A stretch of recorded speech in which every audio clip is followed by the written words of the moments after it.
Sir मुझे ये जानना है कि सर क्या हम लोग को लाइफ में नहीं करना चाहिए जिससे हम लोग को डाउनफॉल हो सकता है? क्या नहीं ऐसा क्या है जो नहीं करना चाहिए? तो कितने चाहते हैं ये आज के सेशन का टॉपिक इंटरेस्टिंग है, बिकॉज आज से पहले मैंने ऐसा कभी कुछ सोचा भी नहीं है, ना ऐसा कभी कोई टॉपिक किया है कि ऐसा क्या है जो हमें लाइफ में नहीं करना चाहिए। चाहे आप मेल हो, चाहे फीमेल हो, चाहे जॉब करते हो, चाहे बिजनेस करते हो, चाहे स्टूडेंट हो, कोई भी हो, लाइफ में किसी भी स्टेज पर हो, ऐसा क्या है जो हमें नहीं करना चाहिए? हाँ, इनसे स्टार्ट करते हैं। सर मेरे हिसाब से किसी भी काम को, किसी भी बात को, किसी भी चीज़ को नहीं बोलना चाहिए, क्योंकि मैंने पर्सनल एक्सपीरियंस किया है। अगर हम पहले ही किसी काम को नहीं बोल देते हैं ना, तो वो कभी सक्सेस होता ही नहीं है। और जितना भी आपके पास कॉन्फिडेंस हो, आप उस चीज़ को कभी भी कर ही नहीं सकते। तो पहले नहीं बोलना नहीं सीखना चाहिए मेरे हिसाब से। Based upon our past experience हमारे माइंड में कुछ बैठ जाता है जिसको हम बहुत स्ट्रांगली पकड़ लेते हैं और अभी से पकड़ना शुरू कर देते हैं इसी एज से। यानी इस एज में हमारे माइंड में वो चीजें बैठने लग जाती है। बच्चों के माइंड में कुछ नहीं होता है, बच्चे बिल्कुल ब्लैंक स्लेट की तरह है, वहां पे ना हाँ लिखा हुआ है ना ना लिखा हुआ है। पर जैसे जैसे एज बढ़ती चली जाती है वो स्ट्रांग होता चला जाता है और उसी की वजह से फिर हमारे कॉन्फ्लिक्ट्स होने लग जाते हैं। उसी की वजह से सारी रिग्रेट्स आती है, क्योंकि होता क्या है, बड़ी जल्दी हम ना बोल देते हैं। हो सकता है कोई बहुत बड़ी अपॉर्चुनिटी आई हमारे सामने, डिसीजन लेना था, लेकिन सुनने से पहले ही सामने वाले बंदे की पूरी बात हमने पहले ही ना बोल दिया। नहीं नहीं नहीं, उसके बाद पूरी जिंदगी बैठ करके रो रहे हैं। अपने घर में आपने ये चीजों को ऑब्जर्व किया होगा, अपने दादा को, नाना को कभी ये डायलॉग कहते हुए सुना है कि उस टाइम पे मेरे को मौका मिला था, अगर मैंने वो कर लिया होता तो आज मैं पता नहीं कहां होता। उस टाइम पे ये घर ना लेके वो कोने वाला घर ले लिया होता तो मैं पता नहीं कहां होता। पूछो क्यों नहीं लिया? क्योंकि जैसी वो अपॉर्चुनिटी आई तो उन्होंने पहले ही, सुनने से पहले ही, समझने से पहले ही ना बोल दिया। किसी और ने हाँ बोल दिया। जिसने हाँ बोला वो आगे निकल गया, जिसने ना बोला वो पीछे रह गया। तो अपनी लाइफ में कभी भी ये हाँ और ना को स्ट्रांग मत होने दो। अगर आप मेरे भी सेशंस को ध्यान से कभी सुनोगे ना या ऑब्जर्व करोगे, आपको एक क्लियर स्टैंड नहीं मिलेगा। और इसमें वो लोग जिनका माइंड बिल्कुल ही कॉन्क्रीट है, पत्थर के जैसा है। माइंड ना दो तरीके के होते हैं। 90% से ज्यादा लोगों का जो माइंड है वो पत्थर के जैसा है। उसमें सब कुछ पहले से ही फिक्स्ड है और कुछ नया अंदर जाने के लिए जगह ही नहीं है। उस माइंड में जो पहले से फिक्स्ड है, उससे मिलता जुलता कोई बंदा कोई बात करेगा, जैसे मैं कोई बात करूंगा तो कहेंगे हाँ बहुत बढ़िया, बहुत बढ़िया, बहुत बढ़िया। ये तो वैसे ही सोचता है बिल्कुल जैसे मैं सोचता हूँ। और जैसे उससे अलग कोई थोड़ी सी बात करी जाएगी तो क्या होगा? गुस्सा आएगा। ये क्या बोल रहा है, ये सही नहीं है।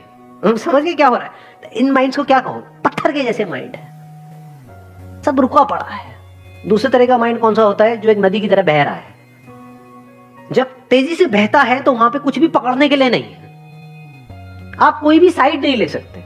और जैसे ही आप साइड नहीं लोगे तो लोगों को प्रॉब्लम होगी जिनका माइंड कॉन्क्रीट है। वो कहेंगे अच्छा आपने अपने इस सेशन में तो ये बोला था, इस सेशन में ये बोल रहे हो, तो क्या ये सही है या ये सही है?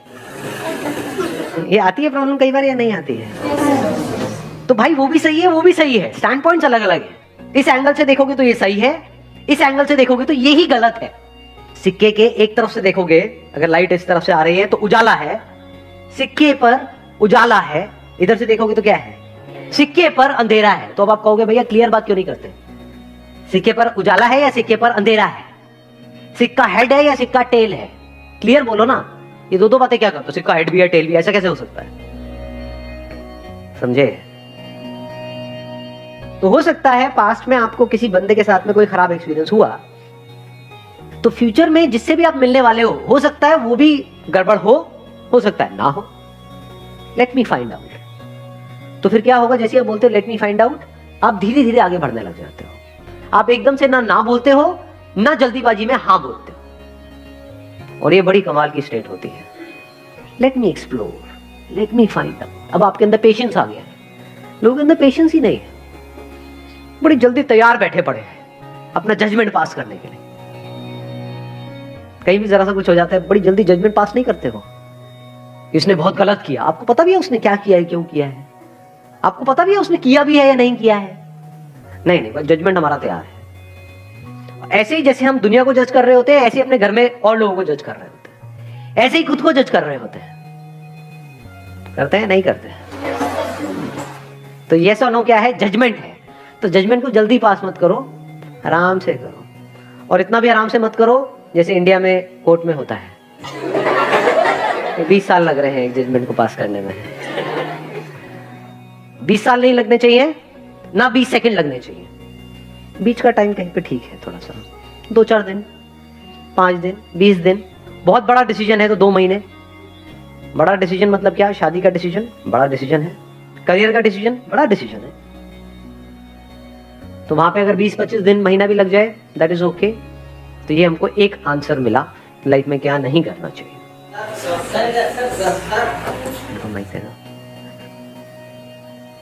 एक्चुअली सर मेरे को लगता है कि हमें हमारे ऊपर पर्सनली सेल्फ डाउट नहीं होना चाहिए कोई भी काम करने से पहले। अगर हमने अपने आप पे डाउट करना शुरू कर दिया, फिर हम कुछ भी करेंगे, लाइक अगर मैं यहाँ स्टैंड करूँगी फिर मेरे को लगेगा मैं खड़ी होने में कहीं गिर तो नहीं जाऊँगी, तो मुझे लग रहा है कि वो डाउट नहीं करना चाहिए अपने आप पे। हमें अपने ऊपर डाउट होने लग जाता है कि मैं ये कर भी पाऊंगा या नहीं कर पाऊंगा। तो अब ये बड़ा अच्छा पॉइंट है, ये खत्म कैसे हो? ये जो सेल्फ डाउट है ये बहुत बड़ी प्रॉब्लम है, क्योंकि अगर आपको अपने ऊपर जरूरत से ज्यादा डाउट होने लग जाए, मैं इसको बोल सकता हूँ excess of everything is bad. Doubt हमारे माइंड में इस तरीके से आ रहा है कि मैं ये काम करूँ या ना करूँ, ठीक है होना चाहिए।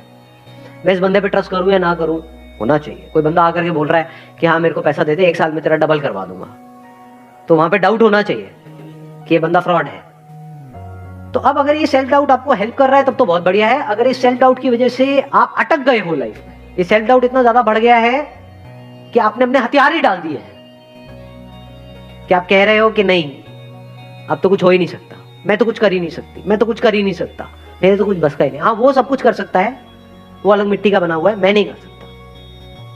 ये आने लग जाता है, नहीं आता है। इससे कैसे बचे? अंदर तक आपको ये पता होना चाहिए, अंदर तक, कि आप में, मुझ में, किसी में भी कोई फर्क नहीं है। Brain is brain, body is body, brain is not your brain और माई ब्रेन। इस सच को देख पा रहे हो? सिर्फ ब्रेन में जो इंफॉर्मेशन पड़ी है वो अलग अलग है, पर जो ब्रेन है, जिस तरह से ब्रेन काम कर रही है दैट इज सेम। उसमें इंफॉर्मेशन अलग अलग है, तो हार्डवेयर इज सेम, आंखें सेम है, शेप अलग अलग हो सकती है, पर जिस तरह से वो काम कर रही है, जैसे 2 कैमरास हैं अलग अलग कंपनीज के, तो बाहर से दिखने में अलग अलग हो सकते हैं, ब्रांड अलग अलग हो सकता है, पर जिस तरह से वो काम कर रहा है वो सेम है। जिस तरह से लाइट पड़ती है, मिरर पे जाती है, ये होता है, रिफ्लेक्ट करता है, फिर वो इमेज को कैप्चर कर, वो सेम है, वो अलग अलग नहीं है। ऐसे ही जब इस सच को आप देख लेते हो, यू, मी और anybody, we as in humans, we are all same. Your brain is not similar to Einstein's brain, it is same. तो एक एनर्जी आती है अंदर से।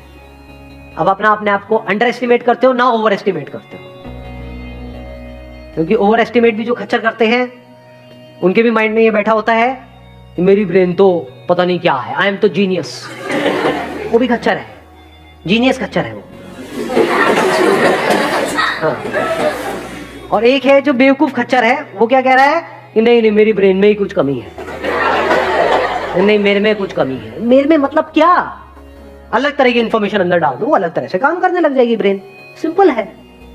जैसे कभी ऐसा हो जाता है कि जब लाइफ में मूड बहुत खराब होता है, यानी एक तरह के थॉट्स अंदर चल रहे हैं, एक तरह की इंफॉर्मेशन अंदर प्ले होती चली जा रही है ब्रेन पे, एकदम से आपने मेरा कोई सेशन देखा या कोई बुक पढ़ी या किसी और का कोई सेशन देखा, एकदम से सब कुछ बदल गया। तो क्या बदला है वहां पर? क्या ब्रेन बदल गई है? हार्डवेयर बदला है, सॉफ्टवेयर ही तो बदला है, इंफॉर्मेशन ही तो बदली है।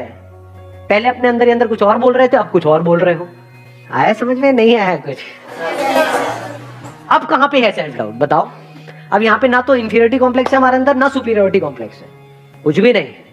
ये मतलब मेरी ब्रेन और आइंस्टाइन की ब्रेन सेम है, आपकी ब्रेन और किसी की भी, any person you name it, जो भी पास्ट में हुआ या अभी है या होने वाला है, सेम है, कोई फर्क नहीं है।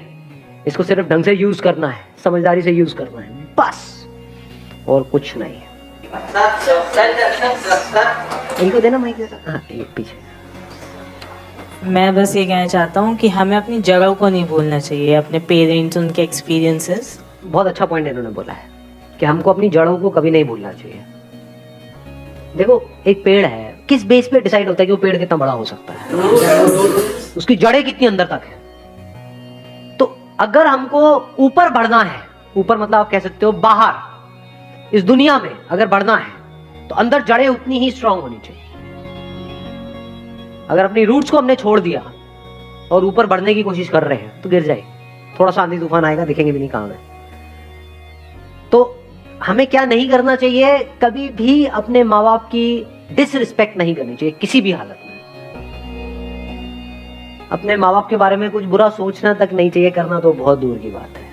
और कुछ लोग थोड़ा बहुत पैसों के चक्कर में पता नहीं क्या क्या कर रहे हैं। किसके साथ? अपने माँ बाप के साथ। कौन है माँ बाप? आपकी जड़ें हैं। और सोचो, आपको एक मजेदार बात बता देता हूं कि जो बंदा, अगर आपको पहचानना हो ना कि वो बंदा कैसा है, कि उस बंदे के साथ उस पर भरोसा करना चाहिए नहीं करना चाहिए, तो उस बंदे को ये देखो कि वो अपने माँ बाप के साथ कैसे बिहेव करता है, उसने अपने माँ बाप के साथ क्या किया।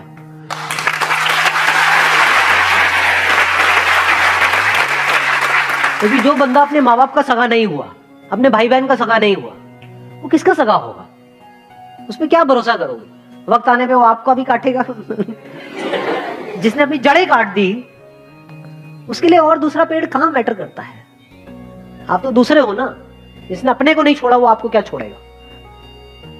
तो इसको हमेशा याद रखना है। हैविंग सेड दैट, इसका मतलब ये नहीं है कि आप उनकी हर बात से एग्री करो। नहीं, ओपिनियन अलग अलग हो सकते हैं। डिसीजंस के बेस पे लड़ाई हो सकती है कि मेरा डिसीजन ये है, आपका डिसीजन ये है, मैं ये चाहता हूं, आप ये चाहते हो, उसमें लड़ाई हो सकती है और वहां पे करनी भी चाहिए। ये नहीं कि जो वो कह रहे हैं हर बात पे हम एग्री कर जाए, ऐसा नहीं होना चाहिए। फिर तो आपकी अपनी आइडेंटिटी ही क्या रही? कुछ भी नहीं है। वो बोलते रहेंगे, आप करते रहोगे। तो रिस्पेक्ट अलग चीज है और डिफरेंस ऑफ ओपिनियन अलग चीज है। तो इसको मिक्स मत करना, बिकॉज मेरे को पता है मेरी ये बात सुनते ही लोग क्या बोलेंगे कि हाँ, मेरे माँ बाप, अब आप जो कहोगे मैं वही करूंगा। वो कहेंगे बढ़िया, यही तो हमें चाहिए था, ऐसे ही तो चाहिए हमें कि बेटा चल अब तुझे ये करना है, तुझे ये करना है, तुझे ये करना है, इतने बजे उठना है, इतने बजे सोना है, इतने बजे यहाँ जाना है, वहां जाना है, ये होगा वो होगा, सारा कुछ। तुमसे लड़ लो, जहां पे अपनापन होता है वहीं पे लड़ाई होती है। अनजान से कौन लड़ता है कभी? यहाँ पे अनजान में आपस में कभी कोई लड़ाई हुई है आकर के? तू मुझे पसंद नहीं है, किया किसी ने ऐसा आपस में? हाँ, नहीं किया। क्यों नहीं किया? क्योंकि अनजान है। क्या अपने घर चले जाना है सबको इस सेशन के बाद में? किससे किसको क्या लेना देना है? अपनों से तो लड़ाई होती है, अपनी बीवी से, अपने पति से, अपने माँ बाप से। तो लड़ो, लड़ने में कोई बुराई नहीं, अपनेपन से लड़ो। ऐसे लड़ो कि भाई लड़ेंगे, मरेंगे, कटेंगे, जो मर्जी करेंगे, अलग नहीं, मतलब रहेंगे साथ में।